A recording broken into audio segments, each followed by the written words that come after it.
Welcome back, everybody, to Inventing Construction. My name is Ross Griffin, and today we're going to talk about something very interesting. Focus on cost management. No, forget cost management. I should get that right, shouldn't I? Forget cost management, focus on data management. That can be definitely forget cost management, forget everything I just said. No, forget cost management, focus on data management. And we're going to discuss what this statement really means. How do we go about it? Structures and standards over tradition. And what is the value? And with me today is Sean John, aka the Kerry Man. Sean, you're getting used to this now, man. So you can introduce yourself there again. I know you love talking about yourself. It's a very valid HR claim. Yeah, it is. Yeah, this video evidence. Yeah. I've been working in construction for about 20 years. About 12 years of that has been as a professional quantity surveyor. Done a lot of estimating, cost planning, tender negotiations, contract preparation work, schedule amendments, as well as contract administration, and then post-contract duties. Working for a variety of clients. I've worked in a number of different sectors. Did that in a couple of different countries around the world. So it was a good experience, at which time I then moved to a developer for the last eight or so years. And again, huge experience working client side, fantastic team working with, delighted to be honest, be part of it. Deliver some excellent projects, which hugely proud of. But again, surrounded kind of in the collaboration of building them together. I suppose about 15 years ago, I kind of realized there's a lot of disputes in construction, unnecessary, and it really came down to trying to help people understand why that was happening. So I specialized in contract management, and I've done a lot of dispute work. I do a lot of claims and data management. So I have a wealth of knowledge in that sector as well. Quite rounded there and all that experience. And at the moment, you're chilling out in Copenhagen in the lovely 25-degree heat, sunshine, and get a couple of Carlsbergs later on maybe. We'll see how the day goes. We'll see how this podcast goes for starters. Maybe you don't deserve it afterwards. We'll see. We could fall out. But so forget cost management. Focus on data management. Talk to me. What does that mean?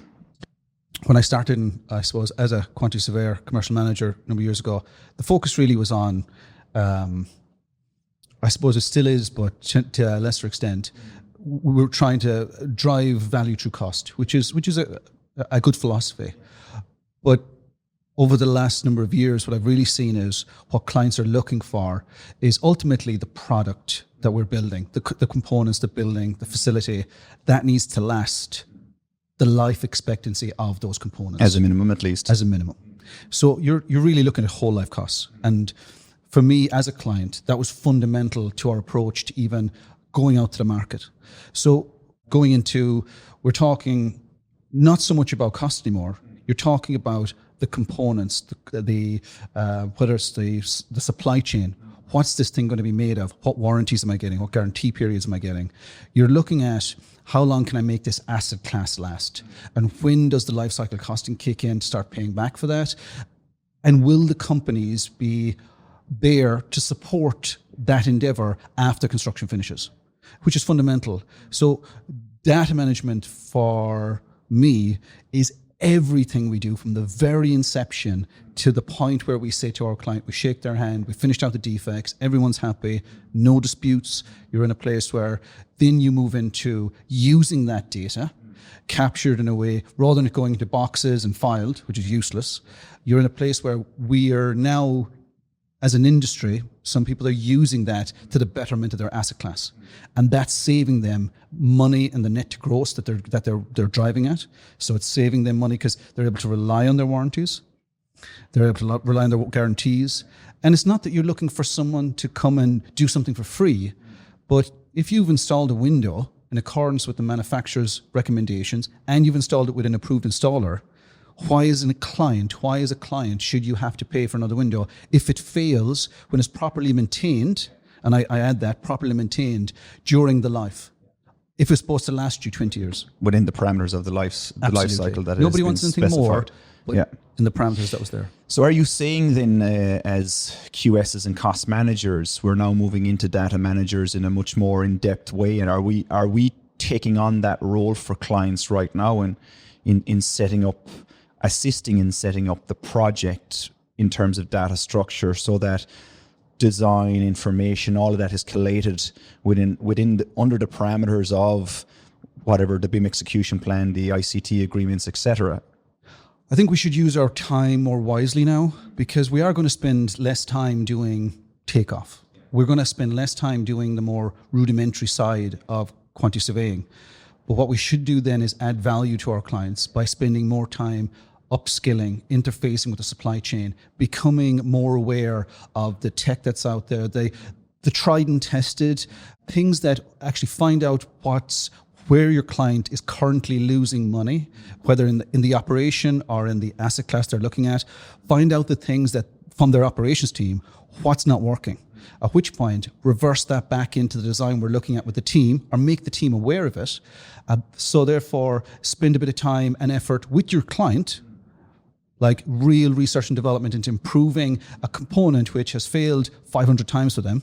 And it might be they might have 3,000 or 4,000 or 5,000 or 100,000 units on their books, depending if it's resi or anything else like that. But you want to be in a place where driving that value back in, it ultimately benefits the client in the long run. And that's a very small component of data management, because as we start to, as QSs, as quantity surveyors, if we spend that time understanding the supply chain, understanding the players, understanding the different parameters that these other supply chain members work to, we can then at a much earlier stage get them interfaced with our project, at which point it'll only benefit the client. And we become more informed in order to advise even earlier in the process, before we engage with the supply chain, and even just to give the advice that we should engage with the supply chain because of this value creation, right? Some clients may have the view that involving the supply chain too early is a negative thing. No, keep them at arm's length. That's not, in my experience. There's an appropriate time to get people involved for expertise. That's crucial. I would have said that expertise will only add value. It might be that you realize that one particular type of component will never fit with the other parameters, at which point you have to move away. That in itself is a value. Yeah, and the earlier that happens, the less impact it has on the project, less redesign, less cost, less time, et cetera, et cetera. Yeah, it's a moving feast, really, the constant evolution of that design.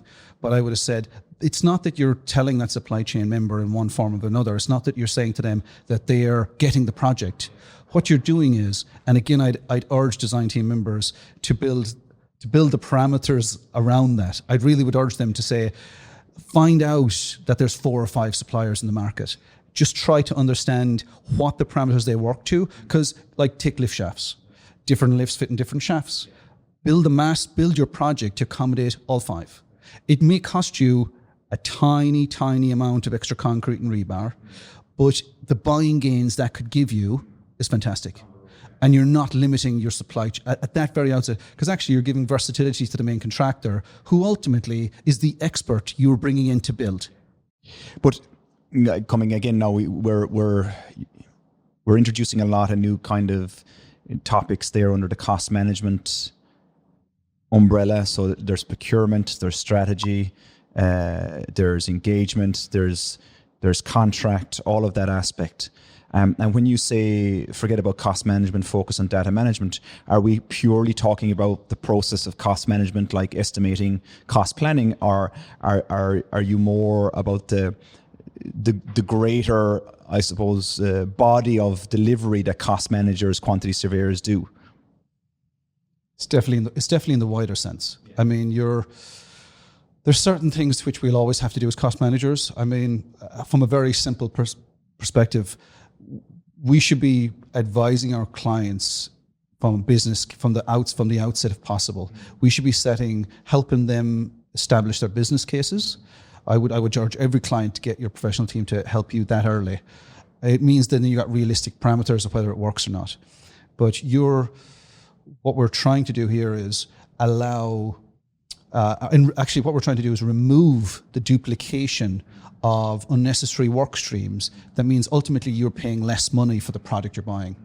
If you're driving your data hard enough, and you should be asking each member of your team, how can I improve this? From your lead architect, your engineer, everybody on that team.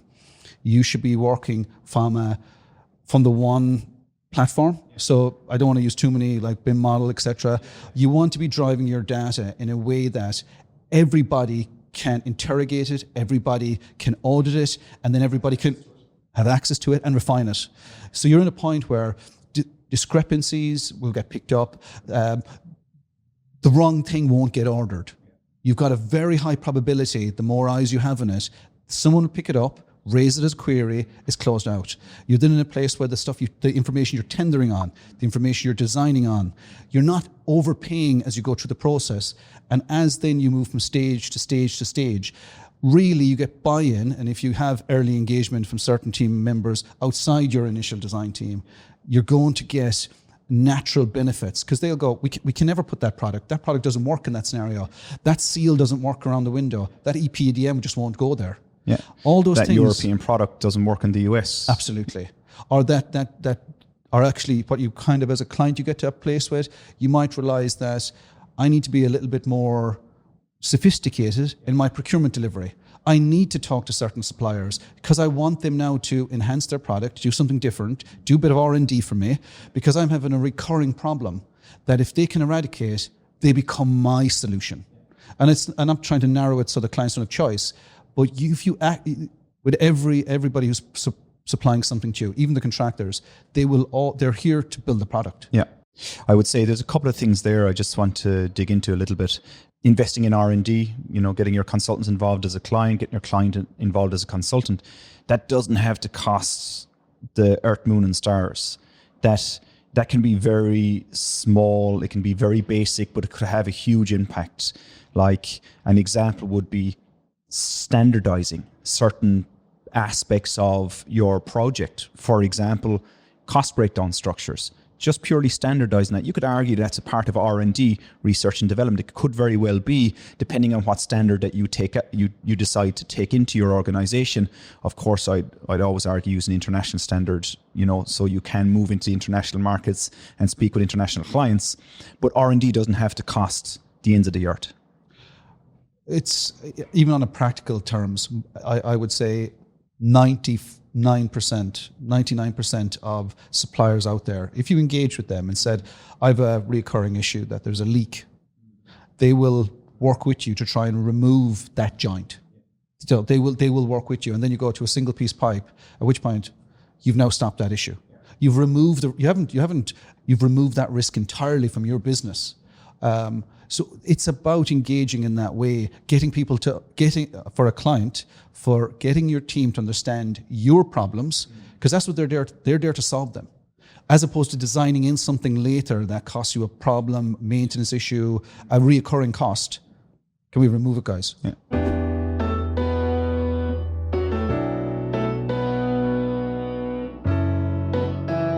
And then you talk about accessibility to information and data, making sure that everybody on the project is informed, making sure that we have enough transparency between teams and groups so that they do have access to that information. But I often hear I'd almost argue that these are in countries where BIM is developing, you hear about people talking about their IP, not sharing information because they're intellectual property. We can't do that because our libraries now, you will see them. And now, coming from Denmark and Scandinavia, that conversation's gone. That died out decades ago here, but it's still happening in other countries where BIM really hasn't developed. How do you come over that or overcome that as a client then, if these situations keep popping up their head above that water level, IP, who has responsibility for the information, et cetera, et cetera? We're naturally always going to have some barrier as we move through, interfacing better with technology. We will have that barrier. And certain people will always want to not pass on their intelligence, their IP, whatever. It'll come to a point where the benefits absolutely outweigh any other disadvantage. That's coming very close. But there'll be solid evidence from a number of key clients, no doubt, very soon, that they'll only work in this way, and then people will shift. There will be a shift in that. Like, even how we work as quantity surveyors now. So traditionally, we used to go out and we'd be on site. We do our valuations. for me, that process that process is changing. So we should be looking at what other information is already being produced by the project team that we can benefit, do our job quicker, easier, and more accurate. And the best way to do that is using some of the systems the project teams are already doing.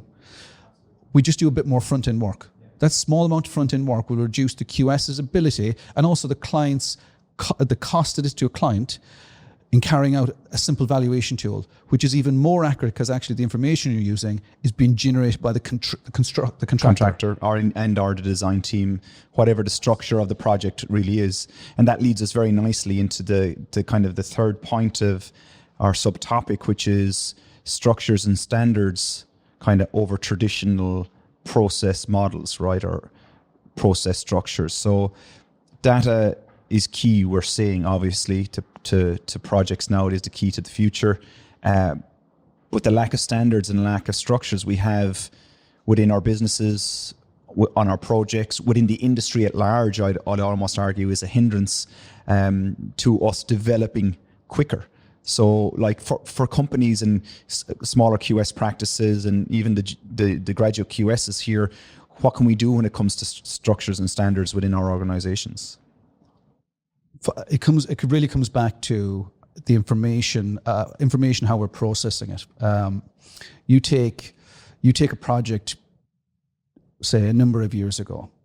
The requirements for compliance were there, the standards were there. What was constructed may or may not, and they would have had QA. It would have been quality assurance might have been seen as an add-on. However, that requirement is fundamental now. It's a fundamental to build, because ultimately what we're doing is building. We're cost controlling, we're cost managing a compliant design. It comes down to compliance. And it's having the tools or the procedures and systems that we then can use to ensure that blue door is a blue door. And not a red door. And not a red door. Because not everybody has the experience to know the difference. Like we're taking a very simple example there, but not everyone has that keen eye to spot that the deflection head isn't built in compliance with the architect's drawings. Not everyone has that level of intuition that they have to be through that a few times to see it. Where it's that compliance to the architect's information and it's the transparency to be able to get access to it is fundamental for me. So the way I see, even down to the data sheet that sits behind it, for people to be able to interface with that information quickly, efficiently, that's not through volumes of different files and different servers. That has to be through the one means. And that's building information modeling. It's just not we're not just talking about lines on a drawing. We're not talking a geometry. We're talking about intel that is attached to components, whether that be the life of the component, whether that be the replacement cycle, how that relates to the cost. Real 5D information coming out of these models. So for people to be able to almost autonomously take the quants out of a model, use that quickly and say, actually the floor slabs are out, or the walls are out, or is there 520 windows in this? No, there's not, there's 300. It's to be able to quickly do sanity checks. So as consultants and us being able to add value, we are redirecting the super tanker as quickly as it can be.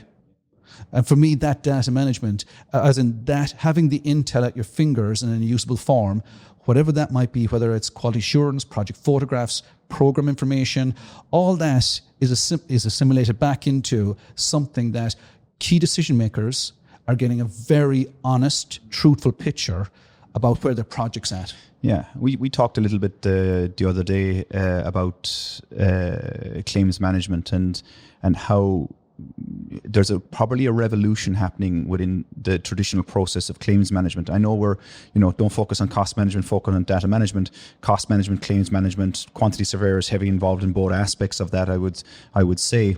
But the key part of any successful claim is the information that you have to support that claim. And equally, the defense for that claim. Some may see the collation of information as as a boring task. I would say it's absolutely fundamental. As simple as taking the photograph in the same position week on week on week. That to me is gold. Now, all of that can be automated, of course. We're not talking about a person absolutely. standing in the corner of the room. It can be as simple as week. the camera on the tower crane. So it's not that you're asking someone to go out and do something. It can be a simple process that you've automated. And by automated, I mean attaching a camera, whatever it could be.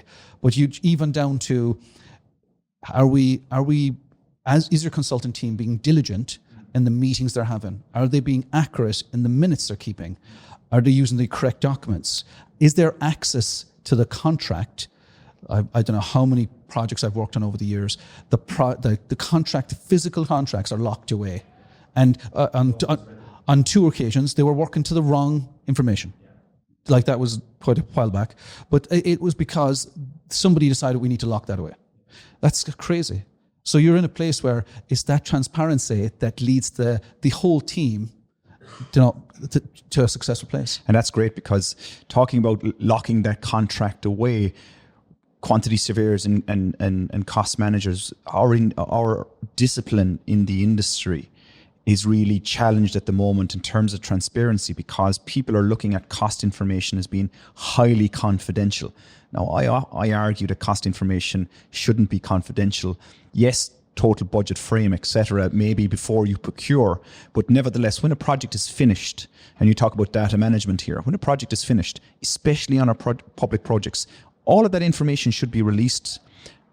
Not necessarily released in the traditional sense of we can apply for access to that information through government forms, etc. More importantly, like cost databases, where it's a collection of this information in order to drive value in future projects. We talk a lot about closing the circle of the linear process of projects from start to finish, but now it's the circular process of start to finish, feeding into the start of the next project, etc. So I think the industry, I guess, that needs to change slightly. The mindset of confidentiality needs to change, because really does it make a difference? Hypothetically, let's hypothetically say everybody knew what the budget for the project was. And that happens quite a lot in competitions and etc. Let's just say we knew what the budget for the tender for the project was. We go to tender to the supply chain. If we're operating in a granular level of bill of quantities, cost breakdown structures, does it really matter? We can always challenge the unit prices. If they come in on budget, does it really matter? It's a difficult one, because different clients will have different perspectives on confidentiality. Certain people I've worked with would be very conscious of not letting anybody know that number. That would scare them. Can I ask why? Just in a general sense, why does that scare people? Certain people might think that you need to be the lowest price. And if you're then setting a budget, and they know the budget, they're never going to give you the lowest price. They're going to give you something like the budget. So if we move away from cost management and focused on data management. Now you're talking about supply chain. Now you're talking about what does the product do? So now you're really focusing on I want a shower. Brilliant. What type of shower? Well, actually, I don't need it to be chrome. I'm happy with this product. This lasts longer in the environment I'm putting it in. Now you can challenge the cost. Now you're not talking money anymore, but actually you're getting a better deal. You will 10 times out of 10 you will end up with the right product, because ultimately you can't, if you can't afford it, then you need to look at what you can afford, or what the function of it is, which is ultimately what comes back to when you really drive at the spec. So what we're missing at the moment within our industry really is that transparency around costs, the transparency around data, so that we're able to collect that information so that we can challenge in the future. It's the principle around setting robust budgets based on data, so that we're confident in the budget from day one, that we move towards in data management into when we are activating the supply chain and engaging with the supply chain. So we're not cost management anymore, we're data managers. So for some of our clients, we maintain their cost databases. So let's talk specifically of a client and their cost databases. So really what we're trying to do is inform them through their own data of the outturn cost. So for me, the tender cost is one thing.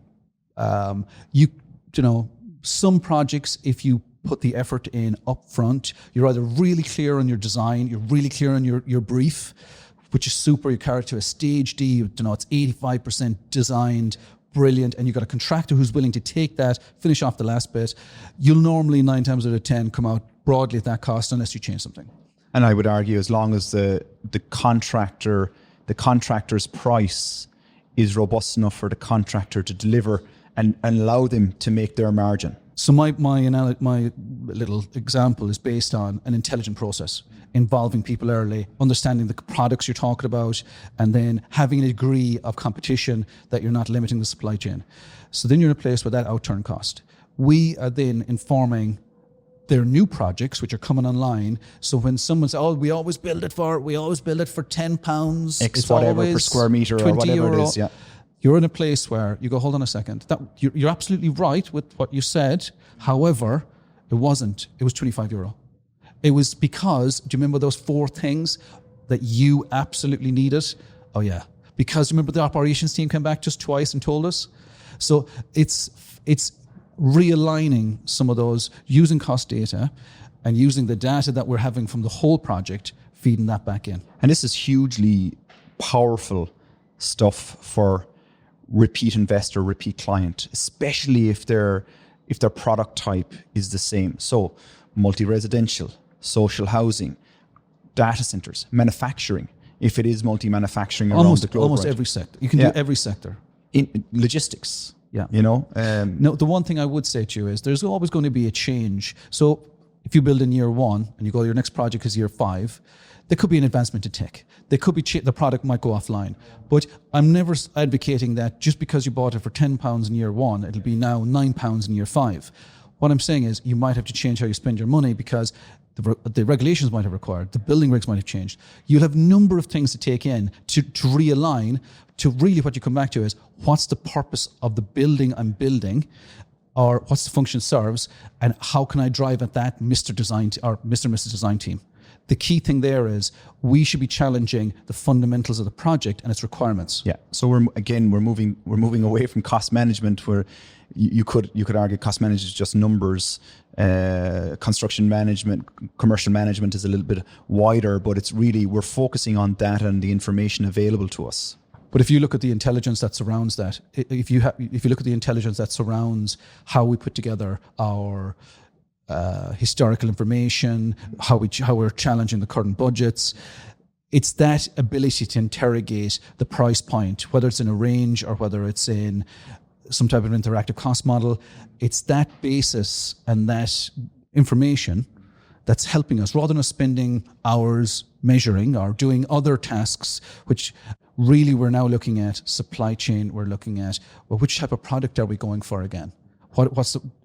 That's really, I think, where we should be focusing. But also we should be looking at the buying gains we can get for clients. We should be looking at, repeat products. Can I get a better warranty? I can't get you £1 off, but I can get you 2 more years in the warranty. Absolutely fantastic. And it's not you're negotiating, that's what's being offered by the supply chain member, which doesn't really cost them, because if they believe in their product and they know it can last longer, so you buy a watch, you know it's going to last. There's value 5 there. years. You've just created value. You've just for the created client. your life cycle now for you can remove. Good news, your running costs have just reduced by 50p.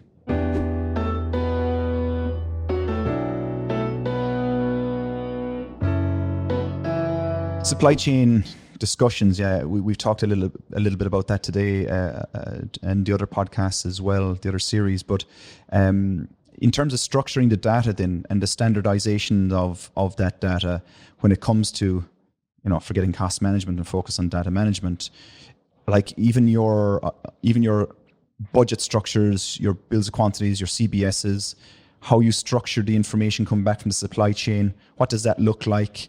Are we standardizing that across all our portfolios? Are we standardizing across the entire business? Well, we're certainly trying to. I think the key thing, and we have a number of examples that we're running with at the moment, it's having a uniform structure that is adaptable to each client's needs. So it might be they want it in a different coding system, at which point your baseline data is malleable enough that it can migrate with a push of a button. Like that's what we operate at the moment. So it's that baseline data that we're able to it's malleable enough that you can use it. Yeah, so structure has been able to map your baseline data so that your output can be to your clients' needs is super important. Also for your clients, though, it's good to advise them on the importance of structuring their data and their processes. So if you are a repeat developer, standardizing your contract forms, standardizing your procurement strategy that best suits you as a business, standardizing your internal economies, how you structure your reporting both upstream and downstream, all becomes important, because once you begin to structure and collect that data and information, you can then begin to overlay projects within a portfolio, understand the cost drivers. And I'm just talking cost drivers. You can overlay the information, understand supply chain.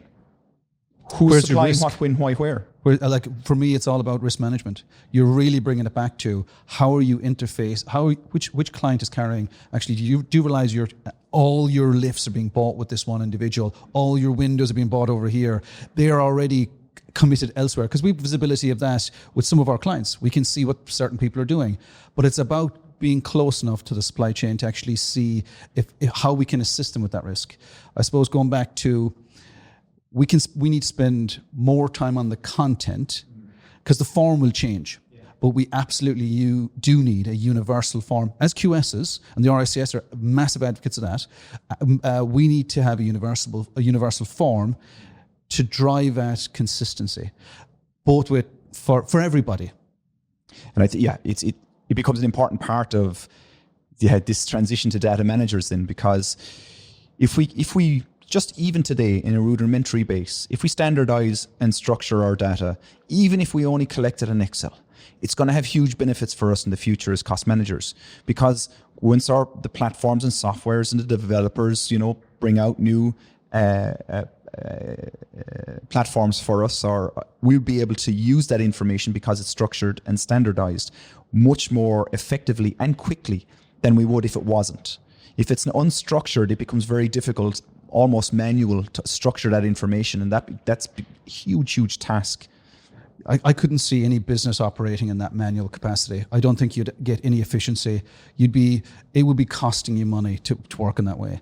Like what we're doing for some of our clients now, they need to be able to see the information in the way that they can understand it, and they can drill into it, because they might realize they might realize something that actually I'm spending 20% of my budget here, and that's gotten, like, yes, they might need some of it, but they don't need all of it. And then they're kind of going, hold on a second, we need to can we look at this, please? Can we look at that? Because I get no value out of that. You might tell me I need it for my business, but I get absolutely no value. So it's something then that's either slightly reduced, modified, and that could be a substantial saving that we wouldn't see, but our clients could. So moving away from the traditional models of sitting down at a project and, okay, what's our cost structure? Or have anybody got a form there for our budget structure? What's our structure for our BOQ today on this project? That all needs to be, that question should never be asked. It should be part of the project delivery manual, the commercial management strategy, project delivery manual, whatever you call it at the beginning of the project. This is how we're doing it. This is what we're doing. This is when we're doing it. So take a real life example. So we're in a place where we automate the quants, etc., coming out of whatever's available. Yeah, absolutely. So let's assume for a minute that we've fully interfaced with the BIM execution plan. People have abided by the governing rules that allow 5D to occur. So now we're in a place where we're able to extract that information momentarily. What we're then not focusing on is, because we've gone through the checks. Let's assume for a second the checks are being done. We're then focusing on the rates. We're challenging the rates in that geography. And we're looking at the supply chain partners, whether that's with a contractor, with another. That's real value. You do an update, the entire thing is completely automated then. You now are really focusing on the granularity of the data, and the accuracy. So now you're saying, actually, we've changed the fixing on that. We've completely said we're going to change the cladding. We're going to do something different. You're at a point now where you're actually talking about the meaningful stuff. You're now interfacing with the program. You're getting people to think about build sequence, program, actually procurement strategy. Who's responsible for it? What if now you're really kind of getting into what will matter to clients is that ultimately they're building, the component we're building is going to be better. It'll be more compliant. They can then dispose of that asset with clear transparency. You now have got all the documentation in, call it a form, which is fully searchable, fully electronic, fully accessible instantly. Keyword searches. So really you're in a place where you're able to bring the intelligence of the build, put it into a forum that then that asset can instantly be disposed of following, and let's say, whatever the disposal strategy might be, the due diligence that's required, into a form that someone could come in and audit that in days with all certification there. That's gold to anybody who's looking at, either recirculating assets. Yeah, or selling. Yeah, exactly. For me, that's where we're all going. The whole industry has to go there. Because if we think we're stuck in the place where we're going to have, I'm sure I've got that piece of paper somewhere. Yeah, Give me a minute. I'll be back to you. That's gone. That's gone. Yeah. And what it does is it gives everybody in the team the ability to move off that project. Ideally, you would have a lessons learned session, and that would be fed back to that client team on the next project, because it won't be the same people. I'd be very lucky if you are. But that whole recirculation of knowledge is fundamental.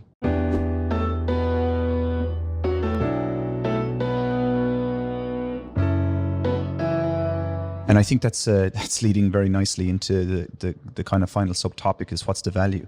And there's a couple of points you mentioned there, that reduced effort in certain tasks that don't really create a lot of value means you have more time and headspace to concentrate on more value creation, risk management, change management, communication with the client, analytics, looking at the information, trying to dig into that. And that's where standardization and structure really comes into its own.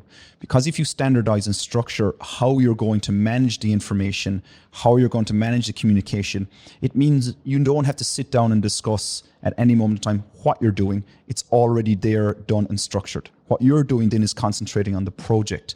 How do we do it? Like in terms of, again, procurement strategy, if it's analytics across jurisdictions, et cetera, et cetera. The piece I'd add in there is, it's key to have the structure and the system, but the structure and the system needs to be malleable enough that it can be used in multiple different ways. And then you're using that information multiple times. So people aren't recreating. They validate, they move on. They validate. They're not recreating. Again, like your quantities, right? So if you're using the quantities from the model and you validated the quality of those quantities, it means you can reuse and reuse and reuse without the same level of effort that is taken if you were to manually measure in, concept design, you re-manually measure in schematic, you re-manually measure again in detailed design, next claims that come in, you're re-manually measuring, manual measure. It's taking you the same time each time to do it. Even on your program. So take, for instance, you use your quality assurance, brilliant tool. Everyone professes they do it like absolutely, it's bread and butter stuff, we do it. But now you automate that to give you what would be within a percent or two accuracy on your program. You now are taking a vast amount of information which are verified by multiple team members who you trust and employ and pay. Ultimately, the client is paying the contractor, the supply chain. You are paying these people to do a job for you. The good news is their job can be used for multiple things, but unless you have a system that allows you to drive that data in the right way, you're now paying somebody else. You're actually not paying, you're paying multiple people to come in after you've already paid two others to do it. I mean, with my money, I wouldn't do it. No, because it takes time. And as you say, it takes money. And time is money as well, right? So if you can be more efficient in the pre-construction, in how you create this information that allows you to procure, that allows a contractor to use that information in an efficient way, it has a time impact for the contractor as well, a positive one. That all comes back to the client at the end of the day. And really, I guess this is what we're talking about when it comes to, forget about cost management, focus on data management. Cost is an output of the data anyway. Cost is output. You're also looking at what's the key for the client. It's the operation of their asset. It's the operation of the asset class. And the people who know most about that is the operations team. And I would spend at the outset enough time, whether it's a mock-up, whether it's something that allows them to visualize, to understand what we're doing, so that we then get to a point where the people who ultimately are driving the business, the client's business, are happy. If we do that, we succeed. And we've got an asset that aligns with the obligations or life cycle requirements, so then that the client isn't spending even more money earlier to replace an asset. Wouldn't that be a fantastic place to be as a client? I think a repeat message for us over and over in this podcast is challenging what we're doing on a daily basis, the tasks that we do as a QS and a cost manager, whether we're a graduate, a mid, a junior, a mid, a senior, or commercial, it doesn't matter. Constantly challenging, can we improve what we're doing? If someone says to you, I've been doing it for 20 years, that should be immediately a red flag to go, hold on a second. Why are we doing the way we are? Does it make sense? And is it adding anything to the project apart from, I'm just doing what this guy says? So very interesting. So forget about cost management, focus on data management. It's a new currency. Sean, really John, is. it was a pleasure again, man. I know. So for anybody listening, this name needs to stick. So you can write to Sean on LinkedIn, covered under Sean, John, it's all good, right? Apparently, Ilya is going to come back and join us for our next podcast, but I'm unsure. Was it something I said? I think it was a text message you read there out in the last one, to be honest. But I like that. But Okay. let's see. Let's see. We're unsure yet. We're Okay. unsure. We have to put out the feelers,